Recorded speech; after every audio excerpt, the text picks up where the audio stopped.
ဒါကျွန်တော်တို့ morning class ကို join နေတဲ့ yogi တွေဖြစ်ပါတယ်ကျွန်တော်စီမှာဆိုရင်တော့ဒူးနာခါနာဇက်ကြောနာ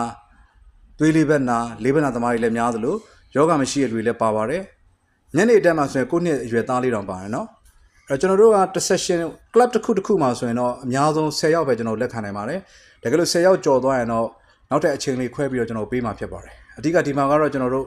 ယောဂအာဆန်တွေလုပ်တယ် physical exercise တွေလုပ်တယ် meditation တွေထိုင်တယ်အဓိက energy healing တွေလုပ်တယ်အဲ့တော့မနေ့အတန်းဆိုရင်တင်းလာဘိုးတို့တောက်ကြညနေအတန်းဆိုရင်တင်းငွေနေအင်္ဂါကြပါလေမနေ့ဆိုရင်မနေ့ကိုကျွန်တော်တို့9နာရီကနေပြီးတော့10နာရီခွဲထိညနေဆိုရင်9နာရီခွဲကနေပြီးတော့ည9နာရီထိအမြဲတမ်းအပတ်စဉ်ဒီလိုယောဂအာဆန်လေးတွေလုပ်တယ် exercise လေးတွေလုပ်ပါတယ်